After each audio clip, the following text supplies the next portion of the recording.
The surveillance cameras at Celestia captured everything that Thursday evening. Crystal chandeliers, white tablecloths, perfectly plated dishes.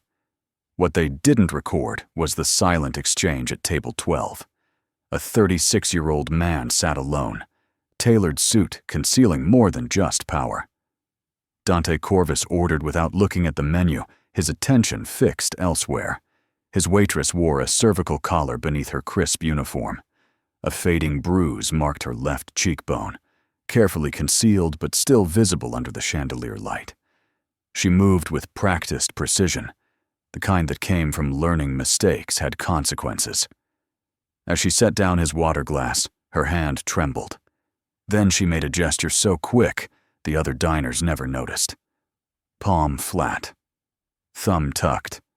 Fingers closed over it. The signal for help. Dante saw it. And across the dining room, near the bar, a man in a manager's vest watched her every movement with the intensity of someone who owned more than just her time. Dante Corvus believed in patterns. At 36, he'd learned to read danger the way other men read newspapers, quickly, accurately, without emotion clouding judgment. The restaurant hummed with Manhattan's quiet wealth, conversations in lowered voices, servers moving with choreographed grace, the soft clink of crystal stemware. Dante had come here after closing a real estate deal in Midtown, expecting a solitary meal where he could think without interruption. He noticed her immediately. Early 20s, dark hair pulled back tight, movements too careful, too controlled. The cervical collar was rigid and white against her pale skin. A small cut ran along her cheekbone, recent, the kind that came from impact, not accident. She wore minimal makeup, her nails unpainted and short. One thumbnail picked nervously at the opposite cuticle until the man approached, and she immediately stopped. The manager? Mid-40s, well-dressed, the kind of man who looked trustworthy to strangers. He kept close to her, his hand occasionally touching her elbow, guiding or controlling. When he spoke, she nodded with mechanical precision, never smiling, never speaking unless addressed. Dante had seen this before. Different contexts, different victims, but the same pattern. Fear disguised as compliance, terror dressed up as normalcy. Most diners saw a manager overseeing his staff. That's what it was designed to look like. But Dante Corvus had spent 15 years learning to see past surfaces. And what he saw now made his jaw tighten. Before we get to what happens next, tell me in the comments where you are watching from. I am replying to everyone. Dante had built his empire on information, not violence.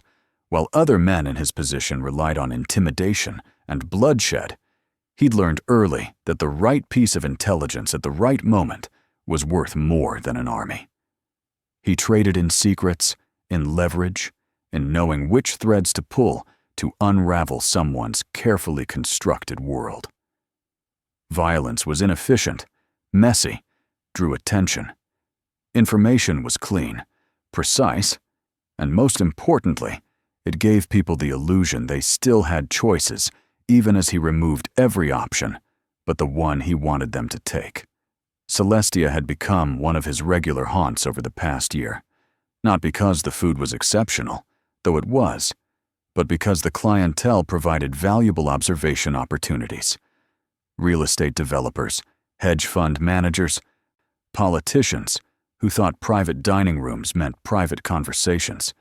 They all came here. And Dante came here to watch, to listen, to add pieces to the vast puzzle of Manhattan's power structure that he'd been assembling for years. Tonight was supposed to be simple. He'd closed a complicated acquisition in Midtown, a property deal that had required 3 shell companies and 2 offshore accounts to obscure his involvement. The kind of transaction that left him mentally exhausted and craving the ritual of a good meal in a place where no one knew his real business, where he could be just another wealthy man with refined taste and nothing more interesting than a stock portfolio. But the moment she'd approached his table, Routine had shattered. He watched her move through the dining room now, carrying a tray of appetizers to a table near the window. Her posture was unnaturally straight, compensating for the neck brace. She smiled at the customers, but it never reached her eyes. The expression died the instant she turned away, replaced by something blank and distant, like she'd learned to exist somewhere outside her own body. The manager, Mark, according to his name tag, shadowed her movements from his position near the bar. He didn't follow her directly, but his eyes tracked her path with mathematical precision. When she lingered too long at a table, his jaw tightened. When she laughed at something a customer said, his fingers drummed against the bar top, possessive attention masquerading as professional oversight. Dante had seen this dynamic before, though he'd tried for 8 years to stop remembering. Lucia had been 24 when she married David Chen. Charming, successful, the kind of man their mother had adored instantly. A software engineer at a prestigious firm, well-educated, came from a good family. Dante had noticed things, small things, easy to dismiss. The way David's hand lingered too long on Lucia's arm, how her laugh became more careful around him, the way she started asking permission for things she'd never needed permission for before. Dante had noticed, and he'd said nothing, told himself it was adjustment, newlywed dynamics, none of his business. Told himself Lucia was happy, that he was reading too much into normal relationship behavior because his own world was so abnormal that he saw threats everywhere. 18 months into the marriage, Dante had gotten the call. Lucia was in the ICU at Mount Sinai. Severe head trauma, broken ribs, internal bleeding. David claimed she'd fallen down the stairs. The doctor's eyes had told a different story, but without Lucia conscious to contradict the narrative, the police had no choice but to accept it. She died 2 days later without regaining consciousness. At her funeral, standing beside a grave that should have remained empty for another 60 years, Dante had made a promise. Never again would he see the signs and stay silent. Never again would he convince himself that someone else's suffering wasn't his responsibility. Never again would he let pattern recognition fail when it mattered most. The same pattern recognition that had failed Lucia was now screaming at him across the dining room of Celestia. The way Lydia, her name tag read Lydia, flinched when Mark appeared beside her. The mechanical precision of her responses, the absence of any genuine emotion in her interactions, the jewelry of injury she wore like a warning sign no one else seemed to read. And then there was the signal, the silent, desperate plea that said everything her carefully controlled expression couldn't. Dante's phone buzzed. A text from Victor, his second in command, confirming tomorrow's meeting. He ignored it, his attention fixed on the woman who had just seated herself at the server station, her hands folded in her lap, her breathing shallow and controlled. Mark approached her, leaned down, whispered something. She nodded. Stood. Walked toward the kitchen with movements so precisely measured they looked choreographed. Dante knew he should leave. Walk away. Let someone else handle this. Focus on his own empire and the 1,000 complications that required his attention. Every rational instinct he possessed told him that getting involved was dangerous, potentially catastrophic for both of them. But rationality had failed Lucia. Caution had killed her as surely as David's fists. He caught the waiter's attention and ordered dessert he didn't want, buying himself more time to observe, to confirm what he already knew, to decide whether 8 years of guilt had finally found its purpose. Mark was watching Lydia again, and this time, Dante was watching Mark. The patterns were aligning. The truth was emerging from the shadows where it had been carefully hidden. And Dante Corvus had just decided that walking away was no longer an option. That's when everything changed. Lydia returned to his table 10 minutes later. Notepad in hand, that same mechanical smile fixed on her face. Mark tracked her from his position near the bar, his attention sharp and calculating. She stopped beside Dante's table, pen poised, waiting. "Dessert?" Her voice was soft, practiced, empty of inflection. Dante met her eyes. "The tiramisu, please." He paused, watching her write. "How long have you worked here?" The question landed like a stone in still water. Her hand stopped moving for a fraction of a second before continuing. 6 months. The answer came too quickly, too rehearsed, like she'd been drilled on acceptable responses to customer small talk.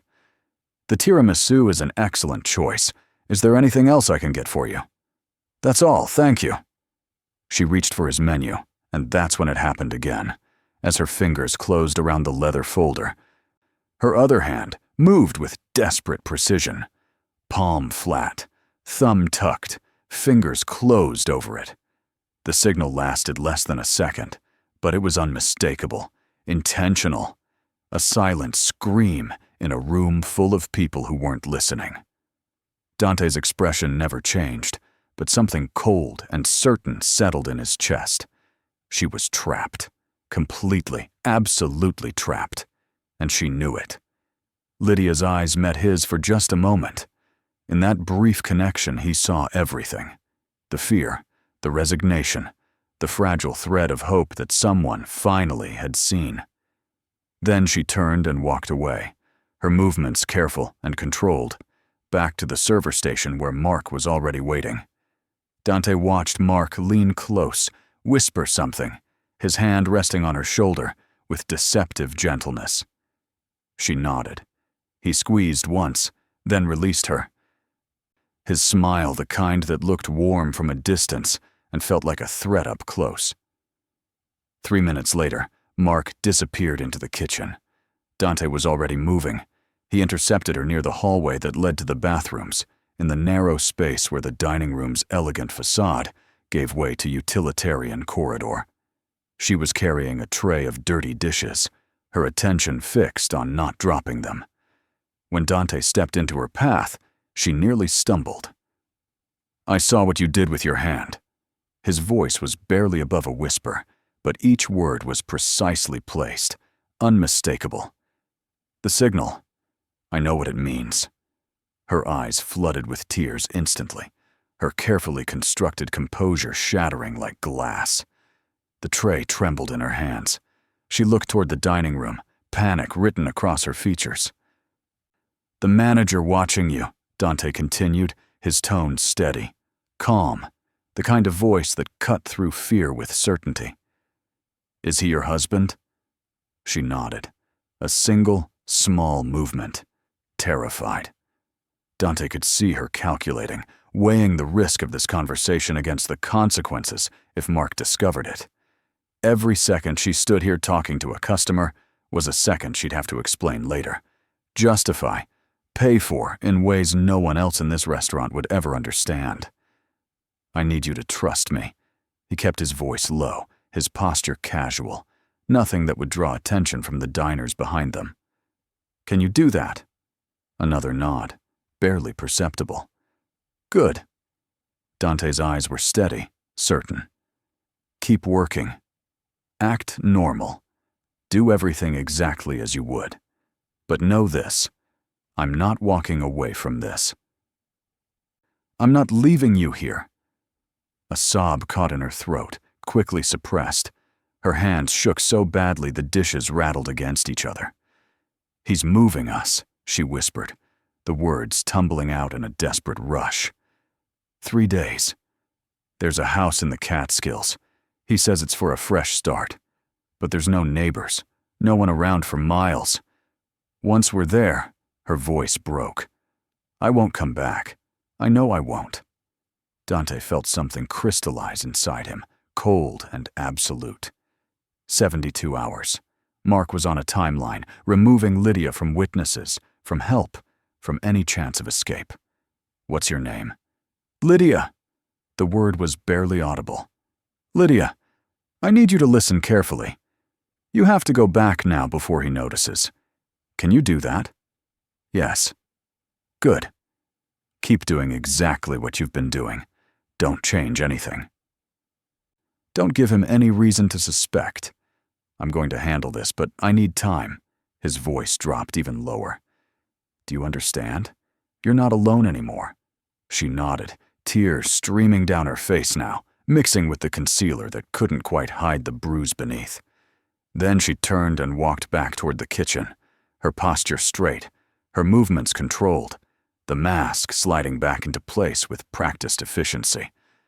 Dante watched her go, then returned to his table. His dessert was waiting, perfectly plated, meaningless. Mark had reappeared at the bar, his attention locked on Lydia as she emerged from the hallway. His expression was pleasant, professional, concealing the predator beneath. Dante pulled out his phone and sent 3 text messages in rapid succession. To Victor, to Isabella, to Elena. Each message was brief, coded, urgent. The clock was ticking. 72 hours to dismantle a cage built over 18 months. 72 hours to save a life he'd only just learned existed. Dante Corvus had spent 8 years carrying the weight of one failure. He wasn't about to make it 2. The game had changed, and Mark Kerwin had no idea what was coming. Dante made 3 phone calls before he left the restaurant. The first was to Victor. His second-in-command answered on the first ring, voice alert despite the late hour. I need surveillance on a target. Discreet. Starting tonight. Dante kept his voice low, his eyes tracking Lydia as she cleared tables across the dining room. Restaurant manager, leave Celestia around 11. I need to know where he goes, who he talks to, everything. And I need it invisible. Understood. How deep? All the way down. Victor didn't ask questions. That's why Dante trusted him. I'll have a team in place within the hour. The second call was to Isabella. She specialized in information, the kind that lived in databases and public records and digital footprints people thought they'd erased. Run a full background on Mark Kerwin, manager at Celestia Restaurant in Manhattan. Everything. Financial records, property holdings, criminal history, social media, employment records, marriage license. I want to know what he had for breakfast 10 years ago. Timeline. 6 hours? Isabella laughed, but it was the sound of someone accepting a challenge, not dismissing it. You're going to owe me dinner. Add it to my tab. The third call was to Elena, who ran a network of safe houses throughout the city. Discreet locations where people disappeared when they needed to vanish. I need a secure placement for a domestic violence survivor, possibly within 48 hours. Female, early 20s, high risk. How high? The kind where the alternative is a body. Elena's voice shifted. All business now. I have a place in Queens. Ground floor, secure entry, 24-hour monitoring. When do you need it ready? Now. Consider it done. Dante ended the call and returned his attention to the dining room. The restaurant was emptying now, the late dinner crowd filtering out into the Manhattan night. Only a handful of tables remained occupied, couples lingering over wine, businessmen settling bills on corporate cards. He ordered coffee he didn't want, buying more time. The waiter brought it with practiced efficiency, never questioning why a man who'd finished his meal an hour ago was still sitting at table 12. Dante watched Mark's behavior intensify as closing time approached. The possessive touches became more frequent, more deliberate, his hand on Lydia's lower back as she passed, his fingers gripping her elbow, guiding her toward the kitchen with more force than necessary. He leaned close when he spoke to her, his mouth near her ear, words that made her shoulders tense and her movements become even more controlled.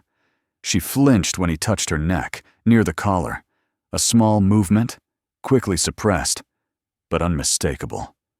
Mark smiled, squeezed gently, released. Dante's jaw tightened. Every instinct he possessed screamed to intervene now, to end this immediately.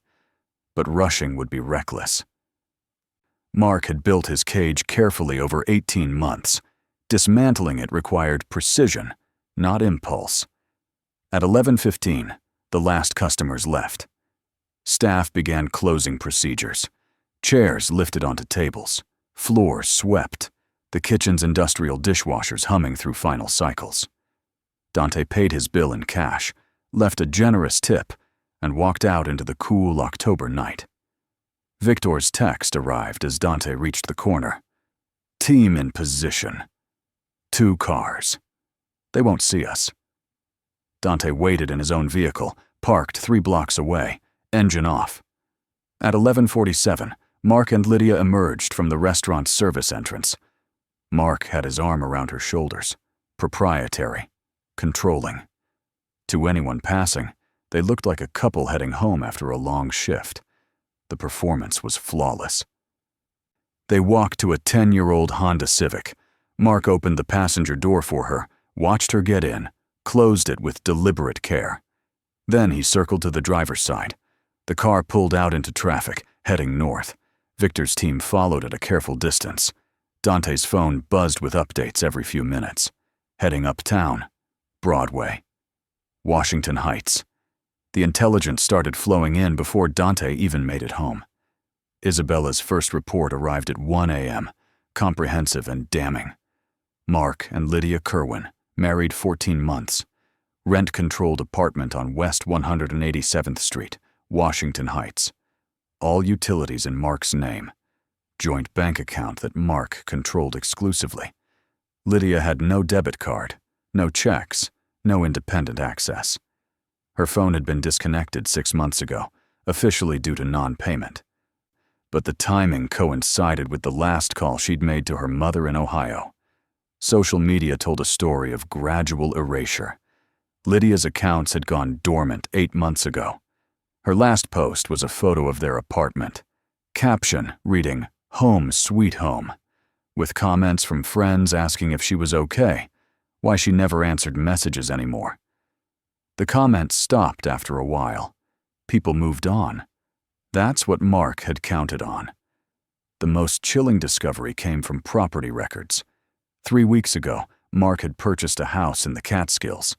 Cash sale, no mortgage. The property was isolated, 40 acres. No neighbors within 2 miles, 1 road in and out. Satellite imagery showed a structure that looked more like a compound than a home. High fence, heavy tree cover, perfect for keeping secrets. Isabella's note at the bottom of the report. This isn't a vacation house. This is a prison. The surveillance team's observations added more pieces to the pattern. Mark and Lydia entered the apartment at 12:15 a.m. Lights went on in a 3rd-floor unit. Through careful observation from the street, the team noted bars on the windows, common in the neighborhood, but these were on the inside, not the outside. Security against intruders or locks on a cage? At 2:47 a.m., Isabella sent a follow-up. Mark's criminal history was thin but telling. A restraining order from an ex-girlfriend 7 years ago, dismissed when she failed to appear at the hearing. An assault charge from 9 years ago, also dismissed. The records were sealed, but Isabella had sources that could unseal anything. The pattern was clear. Mark had done this before. He'd learned from his mistakes, refined his approach, become better at hiding the violence beneath respectable surfaces. The cervical collar, Isabella discovered, was from an accident 3 weeks ago. Lydia had been treated at a walk-in clinic in Washington Heights. The intake form listed the injury as fall down stairs. The attending physician had noted signs consistent with domestic violence, but Lydia had declined any follow-up care or social services intervention. Mark had been in the exam room the entire time.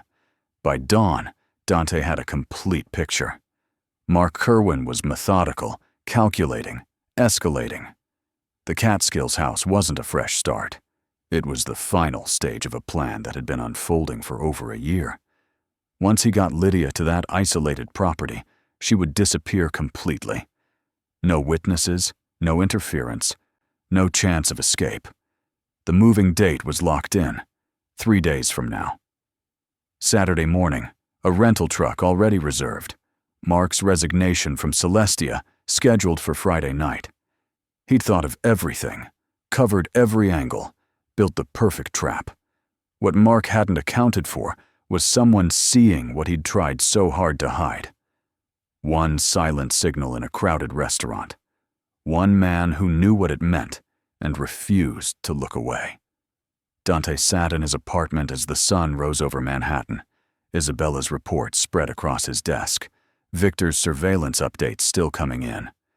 72 hours to dismantle a cage, extract a victim, and ensure Mark Kerwin never touched her again. He picked up his phone and sent a message to Victor. Strategy meeting. My place. 1 hour. Bring everyone. The clock was ticking.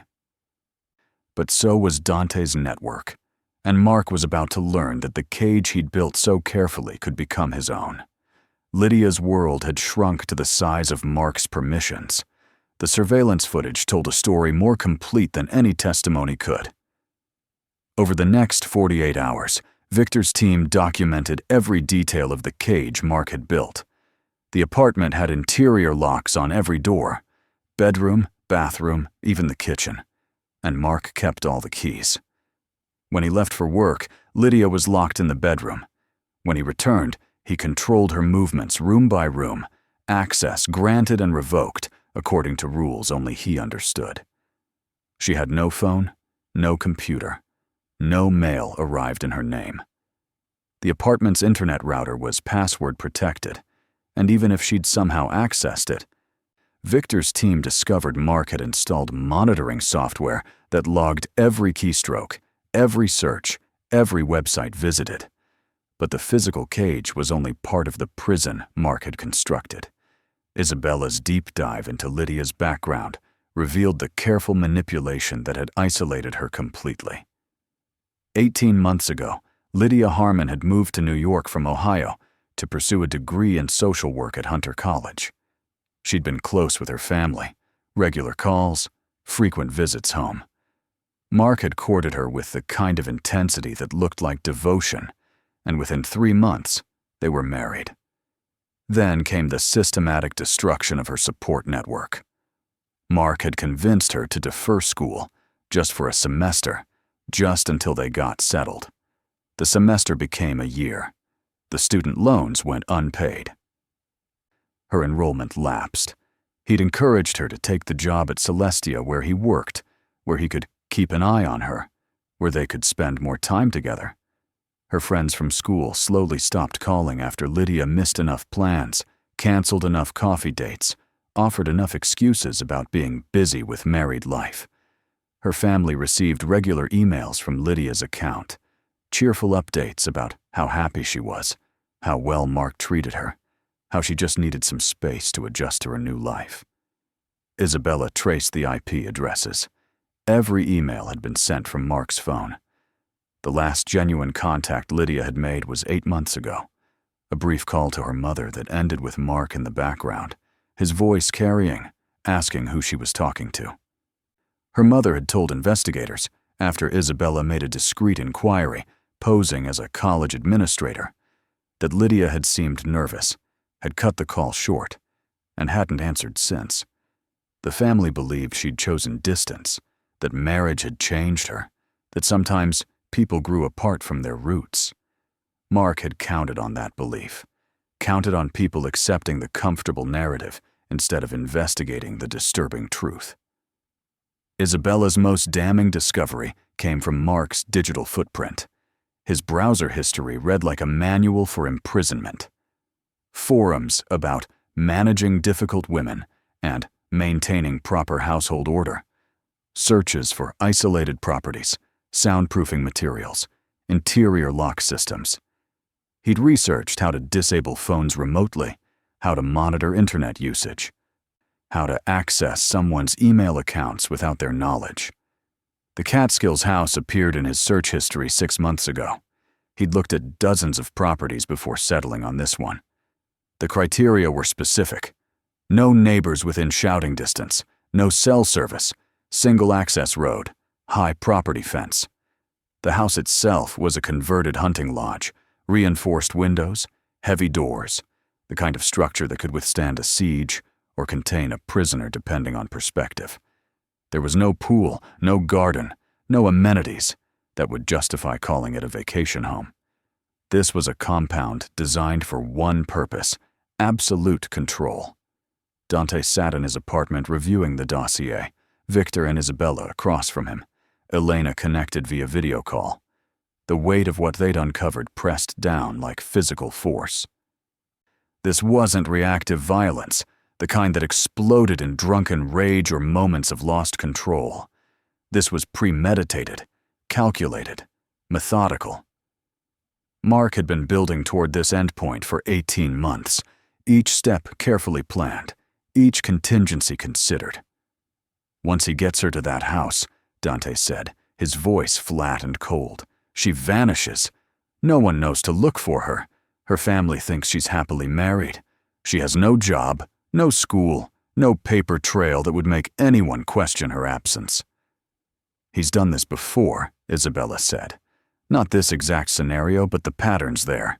The ex-girlfriend who filed the restraining order, she disappeared too. No criminal charges, no follow-up. She just moved to another state suddenly. I found a social media post from a friend asking if she was okay. She never responded. Victor leaned forward. So what's the play? We can't involve police. Even if they believed us, Lydia would have to testify, and Mark's lawyers would shred her. Abuse cases are hard to prove when the victim is too terrified to speak.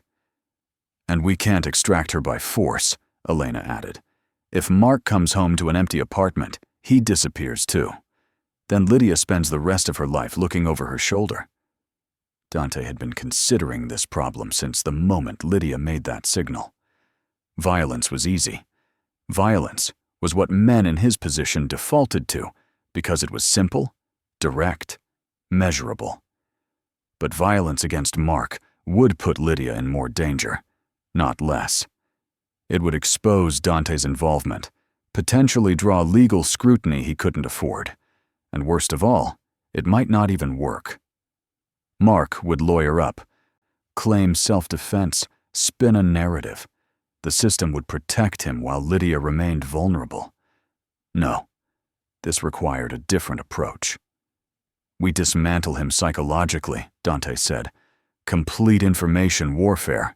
We show him that everything he's built, every control he thinks he has, is an illusion. We make him understand that the world is watching now, that witnesses exist, that his cage has been mapped and documented by people he can't touch. Leverage, Victor said, understanding immediately. Exactly. Isabella, compile everything into a dossier. Every search, every forum post, every piece of evidence that shows premeditation. Include the ex-girlfriend's disappearance, the dismissed assault charge, the pattern. Make it comprehensive enough to destroy him in court and in public. Then we make sure he knows we have it. Isabella nodded, already making notes. Victor, I need copies of every document Mark controls. Lydia's birth certificate, social security card, passport, marriage license. She'll need those to start over. Can you get into the apartment? Mark has a weekly poker game, Victor said, checking his phone. Tomorrow night. Leaves at 7, back around 11. Lydia's locked in while he's gone, but I can bypass those locks in under a minute. Elena, the safe house ready? Fully stocked, secure, and waiting. Dante looked at the surveillance photos spread across his desk. Lydia entering the restaurant, Lydia leaving with Mark, Lydia's shadow visible through the apartment window. A woman who'd been systematically erased, who existed now only in the negative space of Mark's control. Tomorrow night, Dante said. We move tomorrow night. Mark goes to his poker game thinking everything is exactly as he left it. When he comes home, Lydia is gone, her documents are gone, and he finds a message from us explaining his new reality. And if he doesn't accept it? Victor asked. Dante's expression was cold, certain. Then we make sure he understands what happens to men who build cages. Sometimes the door swings both ways. The meeting ended. The pieces were in position. 48 hours had become 24. The cage that Mark had constructed so carefully was about to become the trap that ended him. And Lydia, who had signaled for help in a crowded restaurant, was about to learn that someone had finally seen her. Someone had finally refused to look away. The extraction was set. Tomorrow night, everything would change. At 8:47 p.m., Carmen knocked on apartment 4C. Mark had left for his poker game 17 minutes earlier, right on schedule. Victor's team confirmed he was at the game location in Midtown, settled in for his usual 4-hour session. The apartment was silent, the hallway empty. Carmen listened at the door for a moment, then pulled out her lockpick set. The interior locks were expensive but predictable. 30 seconds for the deadbolt, another 20 for the secondary lock. The door opened soundlessly. Inside, the apartment was dark, except for a thin line of light beneath the bedroom door. Carmen moved quietly through the living room, noting the stark functionality of the space. No personal touches, no photos on the walls, nothing that suggested 2 people lived here instead of one person keeping another. She stopped outside the bedroom door, knocked gently. "Lydia!" Silence. Then a voice, small and terrified. "Who's there?" "My name is Carmen. Dante Corvus sent me." She kept her voice calm, steady. "I'm here to help you. I'm going to open this door now, okay?" This lock was simpler. 15 seconds. Carmen pushed the door open slowly, hands visible, movements deliberate and non-threatening. Lydia sat on the bed, pressed against the headboard, her eyes wide with fear. She still wore the cervical collar. Her hands trembled as she pulled the blanket tighter around herself. "Please don't hurt me," she whispered. Carmen's heart broke. She stepped into the room, staying near the door, giving Lydia space. "I'm not here to hurt you. I'm here to get you out. Dante sent me. Do you remember him?" "From the restaurant?" Recognition flickered across Lydia's face, hope and terror colliding in real time. He said he wouldn't leave me." Her voice cracked. "He kept his promise. We're getting you out tonight. Right now." Lydia shook her head, panic rising. "I can't.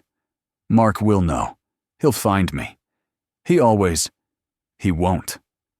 Carmen crossed the room slowly, sat on the edge of the bed at a careful distance. "Mark is at his poker game. He won't be back for 3 hours. We have time, we have a plan, and we have somewhere safe for you to go. But Lydia, I need you to listen carefully. You deserve to choose what happens next. This is your choice. Do you want to leave?" The question hung in the air. 18 months of conditioning, of learned helplessness, of believing she had no options, all of it pressing down against the fragile possibility of freedom. "Yes," the word was barely audible, but it was there. "Yes, I want to leave." Carmen smiled, gentle and certain. "Then let's get you out of here." She pulled a folder from her bag, spread papers across the bed. "This is the address of the safe house. It's secure, it's comfortable, and it's yours for as long as you need it.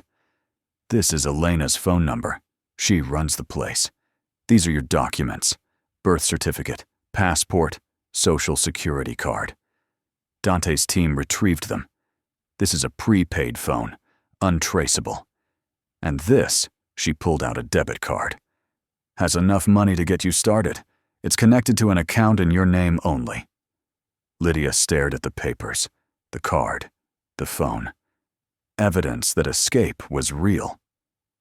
That someone had thought through every detail, that she wasn't alone anymore. Tears streamed down her face. "I don't understand why you're doing this." "Because you asked for help," Carmen said simply. "And because Dante believes everyone deserves someone who sees them. Now come on, we need to pack." The transformation happened slowly, then all at once. Carmen opened Lydia's closet, what little Mark had allowed her to keep, and Lydia stood, tentative at first, then with increasing purpose. She pulled out clothes, folded them with shaking hands, opened a drawer, and removed a small photo album Mark hadn't discovered yet. Pictures of her family, her college friends, a life that felt like it belonged to someone else. "Take only what matters," Carmen said gently, holding open a duffel bag. "You're not just leaving him. You're walking toward yourself." Lydia paused, holding a sweater her mother had given her. "I don't remember who that is anymore." "You will." Carmen's voice was firm. "Every choice you make from now on is yours, starting with this one." They packed quickly, efficiently. Clothes, photos, a necklace Lydia's grandmother had left her, a journal she'd hidden in the back of the closet. The possessions fit into one bag. Everything that mattered about Lydia's life before Mark could be carried in 2 hands. Carmen did a final sweep of the apartment, making sure they'd left no trace.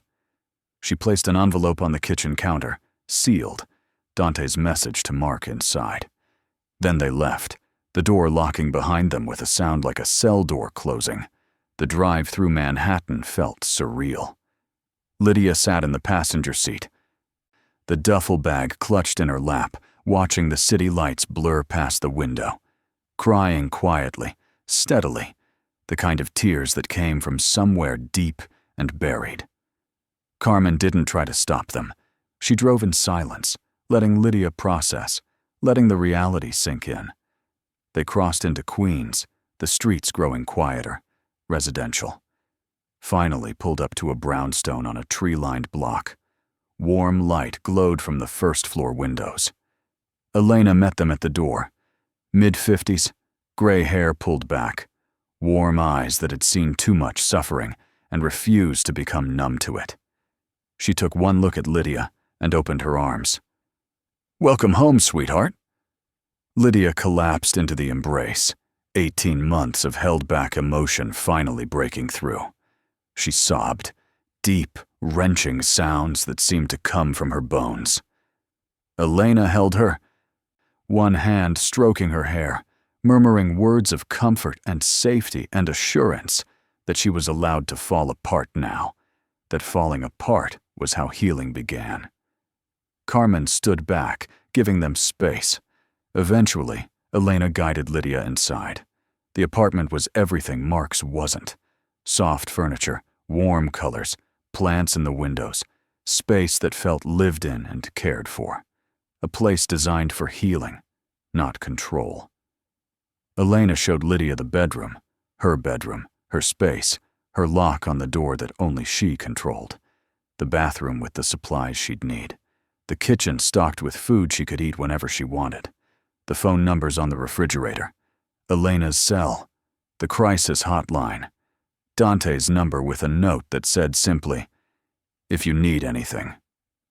Lydia stood in the center of the living room, the duffel bag still in her hands, looking around like she couldn't quite believe it was real. "What happens now?" she asked. "Now?" Elena smiled. "Now you rest. You're safe. For the first time in a long time, you're safe. Tomorrow we'll talk about next steps, about resources, about what you want to do. But tonight, you just need to know that you made it out. You're free." Lydia set the bag down, sat on the couch, put her face in her hands and cried until she had no tears left. For the first time in 18 months, she was safe enough to fall apart completely. And someone was there to make sure she didn't break. Across the city, in an apartment that had been a prison, Mark's poker game was ending.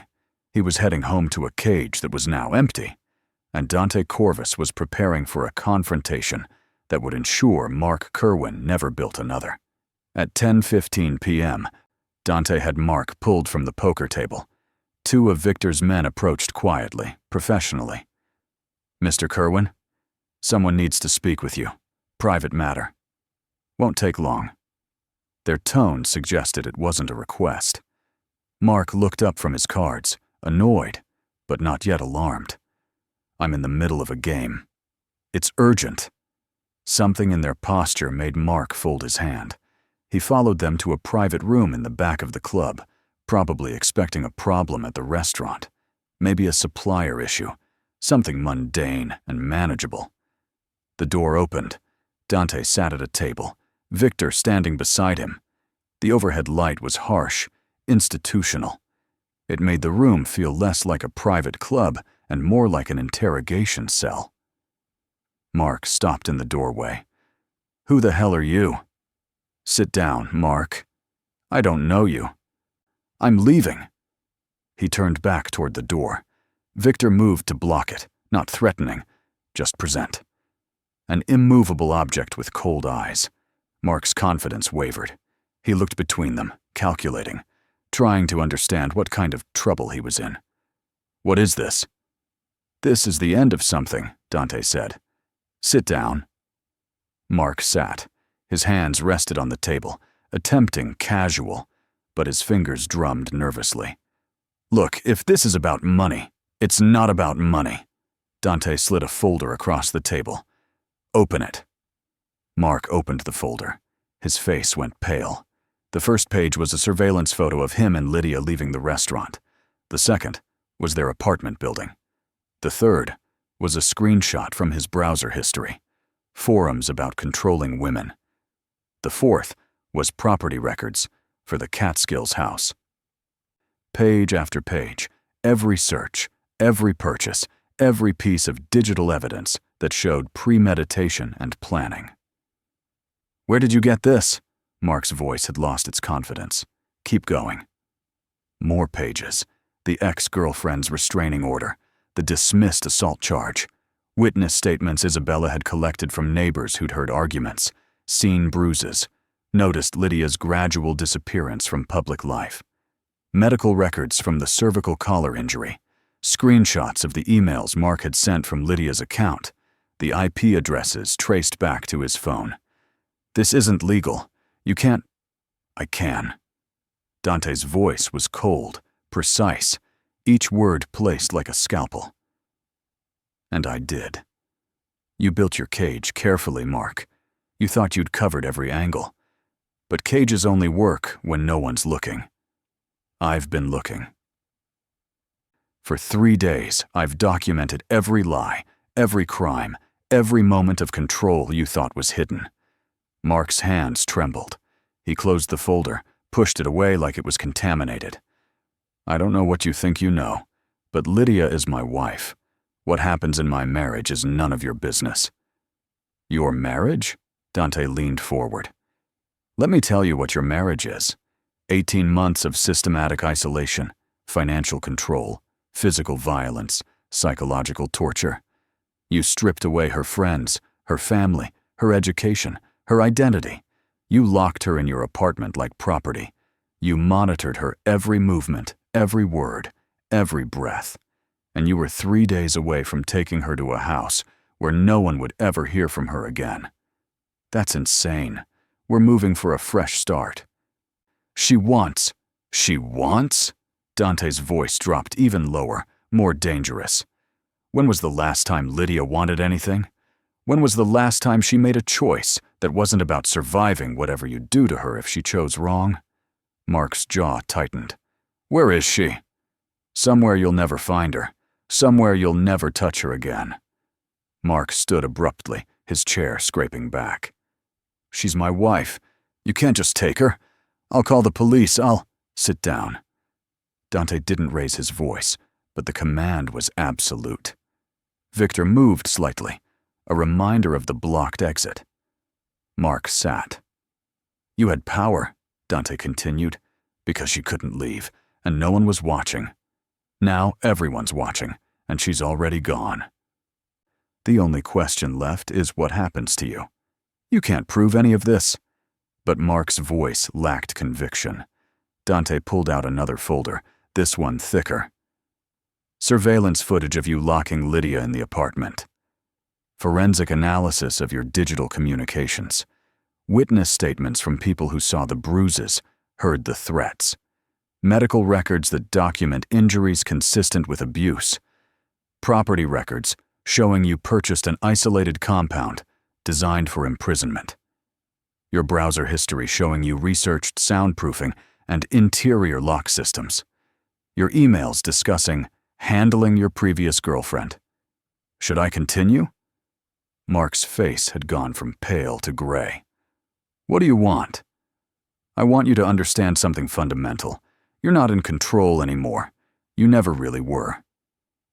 You just found someone too broken to fight back. But she's not broken now. I love her. I was trying to protect her, to stop. Dante's voice cut through the lie like a blade. I don't need your rationalizations. I need your compliance. Here's what's going to happen. You will resign from Celestia immediately, tonight. You will sign legal documents relinquishing all claims to shared assets, the apartment, the bank account, everything. You will enter court-mandated batterer intervention.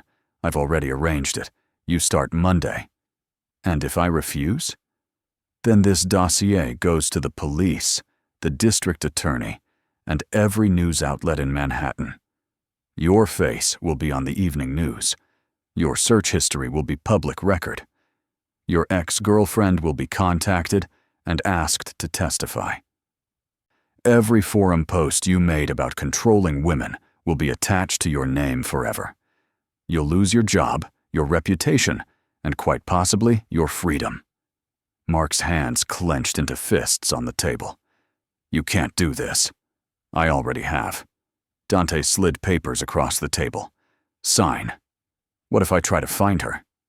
Any attempt to contact Lydia, directly, indirectly through third parties, results in immediate criminal charges and public exposure.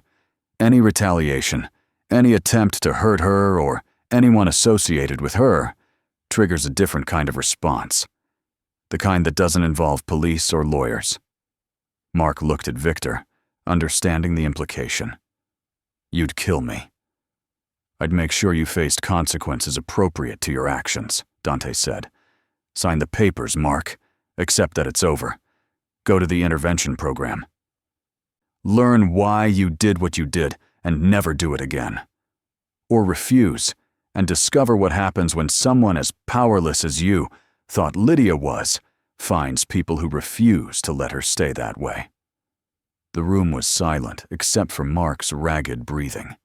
He stared at the papers, at the evidence of his carefully constructed cage, at the two men who dismantled it in 3 days. She made a signal in a restaurant, Dante said quietly. That's all it took. One moment of courage from her. One person willing to see. And your entire world collapsed. Think about that while you're deciding. Mark picked up the pen. His hand shook so badly he could barely write, but he signed every document. The resignation letter, the financial relinquishment, the agreement to enter treatment, the legal acknowledgement that he would never contact Lydia again. When he finished, Dante collected the papers, checked each signature, and stood. Victor will escort you home. You'll pack your belongings tonight. The apartment is no longer yours. The Catskills house will be sold, proceeds going to Lydia. You have 1 week to find new accommodation. Your compliance will be monitored. Any deviation, any attempt to violate these terms, and you know what happens. Mark sat there, broken, his control shattered, his cage empty. You're not a victim here, Dante said at the door. You're a predator who got caught. Remember that. And be grateful that the person you chose to hurt had someone willing to fight for her. Not everyone does. They left Mark sitting alone in that harsh light, holding nothing, controlling nothing, owning nothing but the consequences he'd spent 18 months earning. Outside, Victor handed Dante the signed documents. He'll comply. I know, Dante said. Men like him only understand power. He thought he had it. Now, he knows he never did. Across the city, Lydia slept in her first night of freedom, and Dante Corvus finally understood what redemption looked like. Not erasing the past, but honoring it through present action. Not saving Lucia, but making sure her death meant something. One signal, one person willing to see, one refusal to walk away. Sometimes that was all it took to break a cage. Mark Kerwin signed every document with shaking hands. Victor watched each signature, ensuring nothing was missed, nothing left ambiguous. When the last paper was signed, he collected them, checked the dates, and secured them in a leather portfolio. "Let's go." "Where?" "To collect your belongings." "You're not living there anymore."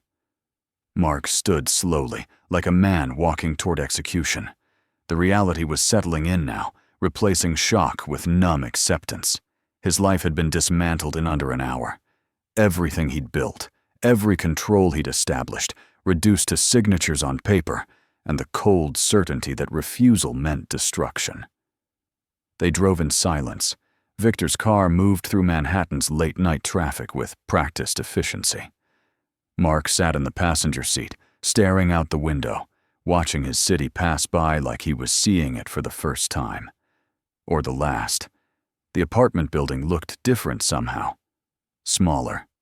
Less imposing. Victor parked, led Mark inside, up the familiar stairs to the third floor. Mark reached for his keys instinctively, but Victor stopped him. "Locks are changed." He pulled out a new key, unlocked the door.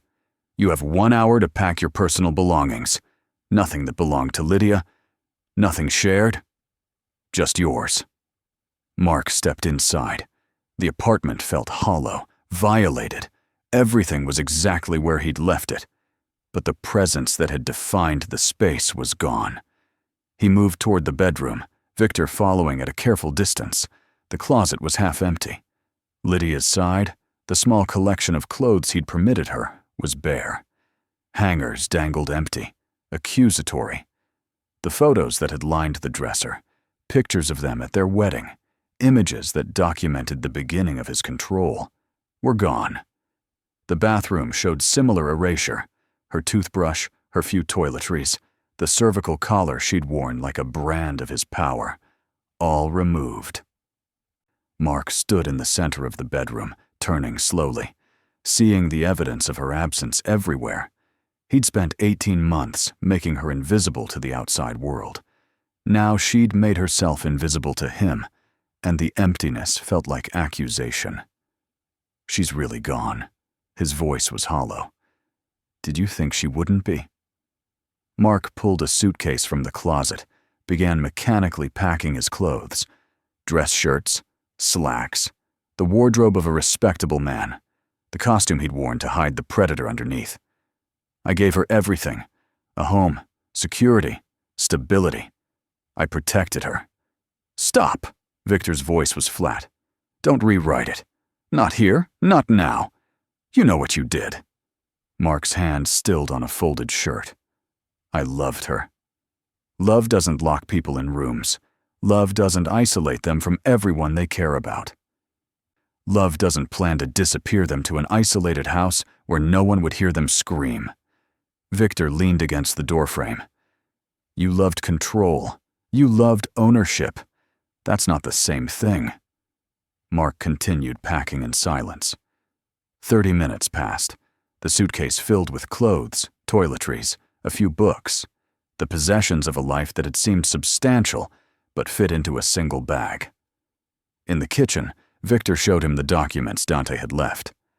"Apartment goes on the market Monday. Proceeds split according to the settlement you signed. Your portion goes to your new place. Hers goes to her new life.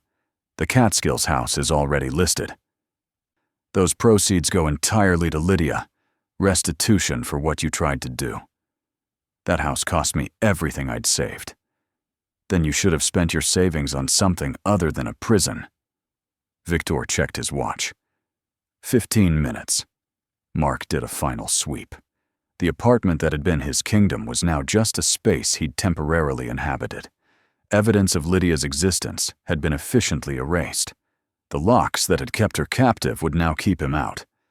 The cage had been dismantled, and he was the one being ejected. As they walked toward the door, Mark stopped, looked back one more time. "The intervention program you mentioned, what happens there?" "You learn why you did what you did. You face what you are. You develop accountability, maybe even remorse if you're capable of it." Victor opened the door. "But mostly, You learned that other people aren't objects for you to control, though personally, I doubt you're capable of learning that lesson. They descended to the street. Mark loaded his suitcase into his car, the Honda Civic that had taken him and Lydia home from Celestia countless times. Now he'd drive it alone, to somewhere temporary, somewhere that reflected his new reality. Powerless, monitored, one violation away from complete destruction. Before Mark could get in the car, Dante appeared from the shadows. Mark flinched, instinctive fear of the man who dismantled his life. "One more thing," Dante said. Mark waited, exhausted, defeated. "You had a choice every day you hurt her. Every morning you woke up, you chose violence. You chose control. You chose to make her life smaller until it was the size of your permissions." She didn't have choices. She had survival. Now you have no choices, and she has all of them. That's justice. Mark's voice was bitter, small. "Why do you care? You don't even know her." Dante was silent for a moment, and in that silence, 8 years of guilt and grief and rage found their answer. "I know enough. I know she deserved someone to see her, and I know what happens when no one does." Images of Lucia flashed through his mind. 24 years old, in a hospital bed, her life ending because he'd hesitated, because he'd convinced himself it wasn't his place to interfere, because he'd valued caution over courage. "Someone I loved died because people looked away," Dante continued. "Because the signs were there and no one acted. Because we all convinced ourselves it was complicated, that it was private, that it wasn't our business. She died because silence protected her abuser more than it protected her. I won't make that mistake again. Ever." Mark looked at him, seeing something in Dante's eyes that transcended simple justice or revenge. This was personal. This was penance. "Lydia made a signal," Dante said quietly. "Half a second in a crowded restaurant. That's all it took. If you ever wonder how your entire world collapsed, remember that. Remember that all someone had to do was see her and decide she mattered. That's what you never understood. She always mattered. You just convinced yourself she didn't." Dante stepped back. Victor moved to stand beside him. 2 men in the night, having dismantled a cage and ensured its builder would never construct another. Mark got in his car, started the engine, sat there for a moment, gripping the steering wheel. His knuckles white. Then he drove away, heading toward an uncertain future, powerless for the first time in 18 months, his control shattered, his world reduced to consequences and compliance. The street was quiet after his taillights disappeared. Dante and Victor stood in silence. "You think he learned anything?" Victor asked. "No. Men like him don't learn. They just find new victims. Or they don't." Dante pulled out his phone, checked for messages. None. "But he won't touch her again. That's enough." Across the city, in a brownstone on a tree-lined street in Queens, Lydia slept. Her first night of freedom.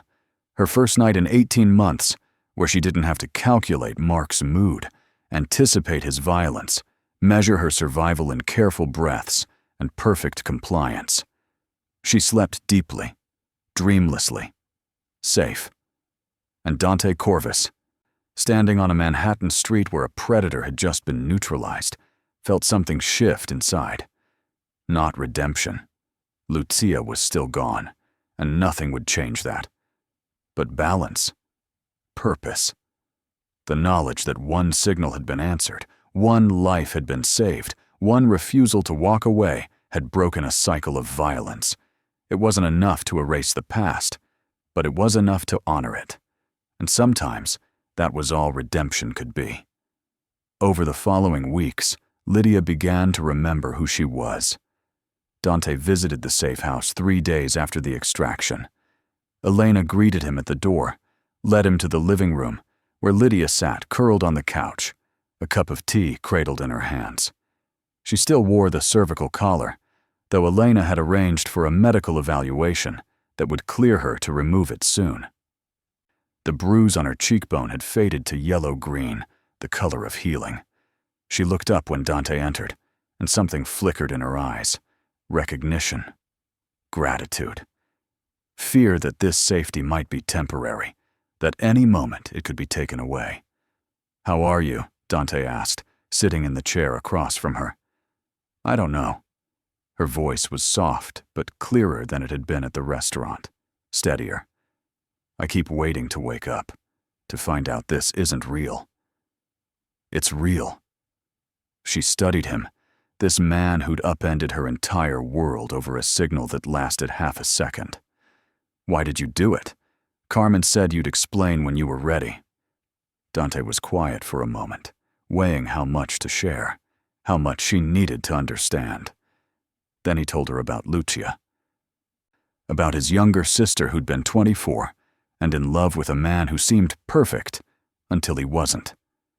About the signs Dante had noticed, the careful way she spoke around her husband, the gradual distance from family, the fear that hid behind her smile.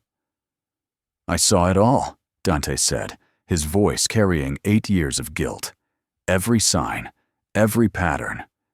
But I told myself it was complicated, that it was her marriage, that I was reading too much into things. I convinced myself she was fine, because believing otherwise meant I'd have to act, and acting felt like overstepping." Lydia's eyes filled with tears. "She ended up in the ICU. Her husband said she fell downstairs. She died 2 days later without waking up." Dante met Lydia's gaze directly. "I made a promise at her grave. Never again would I see the signs and stay silent. Never again would I convince myself that someone else's suffering wasn't my responsibility. I'm sorry." Lydia's voice broke. "I saw your signal. I couldn't walk away. Not again." Tears streamed down her face now, the kind that came from somewhere deep and necessary. "I didn't think anyone would see. I learned that signal from a video, months ago, before Mark took my phone. I practiced it, but I never thought I'd use it. I never thought anyone cared enough to look." "The world missed you," Dante said quietly. "For 18 months, you were invisible. Not because you weren't there, but because he worked very hard to make sure no one saw you. I'm just the one who noticed. What happens now? Now you choose. Everything from this point forward is your choice. Elena has resources, therapists, lawyers, job placement services, housing assistance. Mark signed away all claims to you, financial and otherwise. He's enrolled in a batterer intervention program and monitored constantly. If he violates any condition, he faces prosecution and public exposure. He won't come near you. I've made certain of that." Lydia looked around the safe house at the space that had become her refuge. "I don't know how to thank you. You already did. You asked for help. That took more courage than anything I did." Dante stood. "Elena will take care of you. But if you need anything, anything at all, you have my number. Use it." He left her there with Elena, with resources, with choices she hadn't had in years, with a future that was finally, terrifyingly, her own. The weeks passed in a rhythm of small victories and necessary grief. Lydia attended therapy 3 times a week with Dr. Bopaid, Sarah Chen, a trauma specialist who understood that healing wasn't linear, that progress meant moving forward even when it felt like going backward. In those sessions, Lydia unpacked 18 months of systematic abuse, learning to name what had happened to her, learning that none of it was her fault, learning that survival had required strength even when it looked like surrender. The divorce proceedings moved forward with clinical efficiency. Mark's lawyer advised immediate compliance. Mark signed every paper without contest, terrified of what would happen if he didn't. The marriage that had been Lydia's cage dissolved into legal language and filed documents. Lydia began making choices. Small ones at first, almost insignificant to anyone else, but monumental to her. She chose what to eat for breakfast without calculating whether it would anger someone. She chose when to sleep, when to wake, when to leave the safe house, and when to return. She said no to invitations when she wasn't ready, and the word came out without fear of consequences. Elena helped her find an apartment, a studio in Astoria, affordable, safe, with locks that only Lydia controlled. The day she moved in, she stood in the center of the empty space and cried. Her space, her keys, her choices. She furnished it slowly, carefully, choosing each piece. A couch she liked, not one mark permitted. Curtains and colors she preferred. Plants she'd water on her own schedule. Each decision was an act of reclamation, taking back the self that Mark had tried to erase. Job placement assistance connected her with a nonprofit organization called Voices Rising, which supported domestic violence survivors. They needed an administrative coordinator. The director, a woman named Patricia, who'd survived her own abuse decades ago, interviewed Lydia over coffee instead of in an office. "Why do you want this job?" Patricia asked. "Because I know what it feels like to be invisible," Lydia said, "and I want to help make sure other people are seen." She started the following Monday. The work was challenging, often heartbreaking. Lydia answered crisis calls, coordinated safe house placements, connected survivors with legal resources and therapy and job training. Each person she helped felt like paying forward what Dante had done for her. Each life she touched was proof that her signal had mattered, that being seen had saved her, that she could help others be seen too. 6 weeks after the extraction, Lydia attended a support group at Voices Rising. 12 women and 3 men, all survivors, all at different stages of healing. When it was her turn to speak, she told her story. Not all of it. Some wounds were still too fresh, but enough. "Someone saw me," she said. "That's what saved me. Not police, not intervention services, just someone who paid attention and decided I mattered enough to act." She looked around the circle. "You all matter. What happened to you matters. And if no one's told you that yet, I'm telling you now." After the meeting, 3 women approached her, asked how she'd found the courage to leave, what resources had helped, whether safety was really possible. Lydia answered each question, offered her phone number, promised she'd be there if they needed someone to talk to. Walking home that night, Lydia realized something fundamental had shifted. She wasn't just surviving anymore. She was living, making choices, building connections, reclaiming the person Mark had tried to destroy. The cervical collar was gone now. The neck injury healed. The bruise on her cheekbone had faded to nothing. The visible wounds were disappearing, though the invisible ones would take longer. But she was healing. Slowly, imperfectly, but genuinely. In her apartment that night, her own space with her own locks, Lydia made tea and sat by the window watching the city lights. She thought about the signal she'd made in a crowded restaurant, the desperate hope that someone, anyone, would see. She thought about Dante, about Lucia, about how tragedy and redemption were sometimes linked in ways no one could predict. She pulled out her phone and sent a text to the number Dante had given her. "Thank you for seeing me. I'm starting to see myself again, too." His response came minutes later. "That's all I hoped for. Keep going. You're doing exactly what you should be." Lydia set the phone down and returned to the window, to the city that had been her prison and was now her possibility. Each light represented a life, a story, maybe another person who needed someone to see them. Tomorrow, she'd go back to Voices Rising. She'd answer more calls, help more survivors, be the person who noticed when others needed help. She'd make more choices, reclaim more of herself, walk further toward the future she was building. But tonight, she just sat in her own space, drinking her own tea. making her own decision about when to sleep. And that was enough. That was everything. 18 months later, Dante received an invitation. It arrived by email, forwarded through Elena. A survivor advocacy event at the Lighthouse Community Center in Manhattan. The program included workshops on safety planning, legal resources, and trauma recovery. At the bottom of the schedule, one name caught his attention: Lydia Harmon, keynote speaker.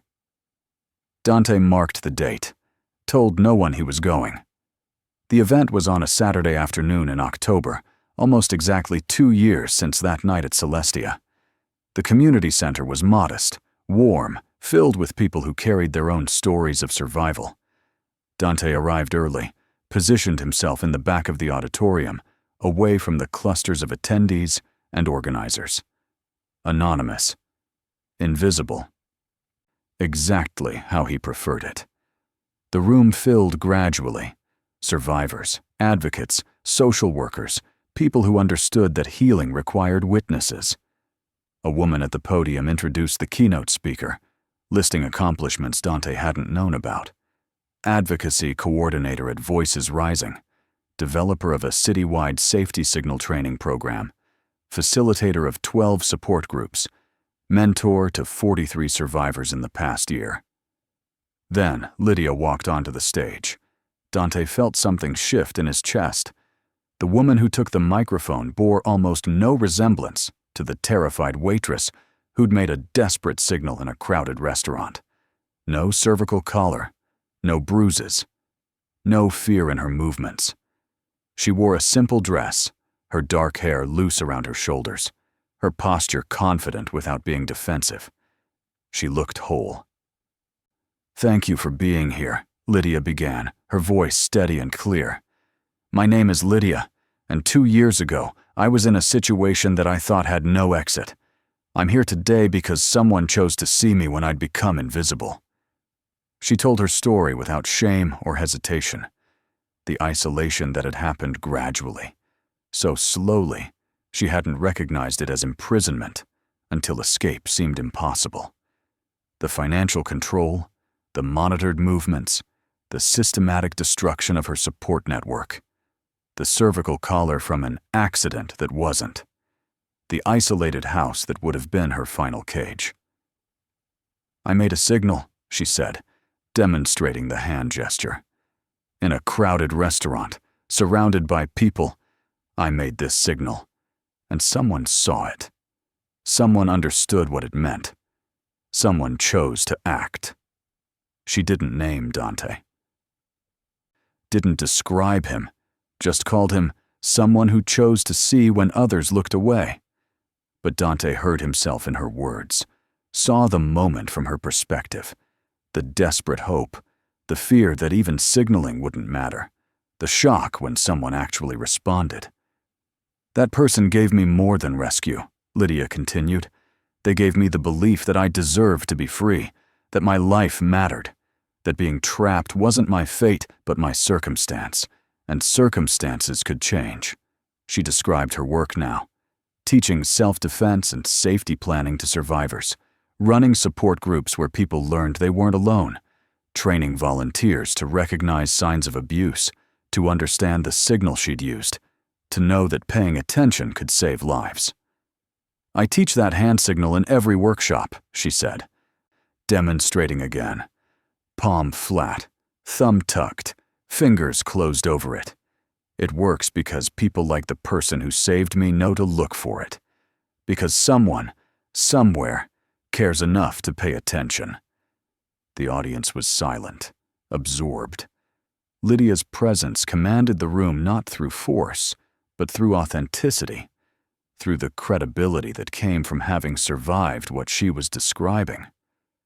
"You all know that survival isn't the end of the story," she said, her voice softer now.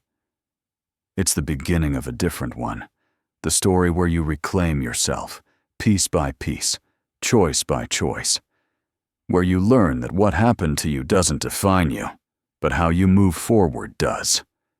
I'm still writing that story, we all are, and we write it together, by being witnesses for each other, by refusing to look away. She finished to sustained applause. People stood.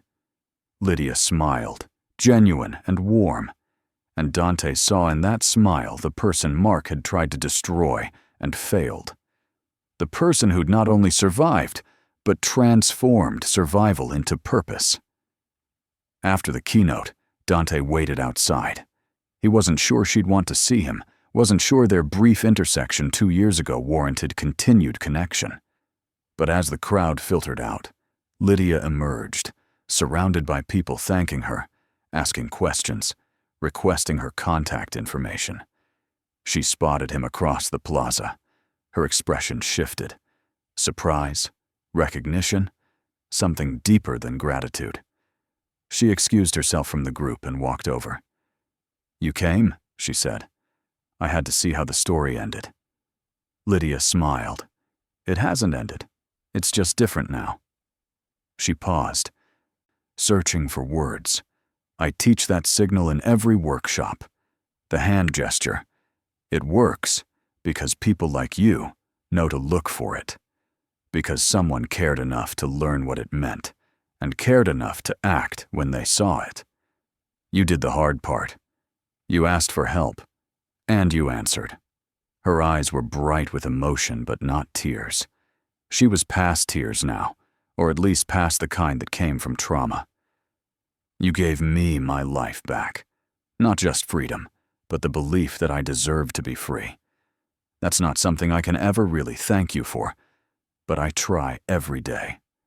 Every person I help, every signal I teach, every survivor who leaves. That's me trying." "Lucia would have liked you," Dante said, surprising himself with the words. "Your sister?" He nodded. "She would have liked knowing that her death meant I couldn't ignore yours. That something good came from something terrible." Lydia reached out, squeezed his hand briefly. "Then I'm grateful to her, too, for making you into someone who sees." A group of survivors approached, younger women who'd been in the audience, who wanted to talk to Lydia about resources and support groups. She glanced at them, then back at Dante. "I should go. They need me." "Go." "They do." She rejoined the group, her gestures animated and free, her voice carrying clearly as she answered questions and offered encouragement. Dante watched her transform from the woman who'd spoken with him into the advocate who existed for others. Both versions were real. Both were her. He turned and walked away, back into the city, back to his own complicated life. But something felt different. Lighter, maybe. Not forgiveness. He'd never forgive himself for Lucia. But balance. One life lost, one life saved. One moment of hesitation that killed his sister, one moment of action that saved a stranger. The scales weren't even, would never be even, but they were closer than they'd been.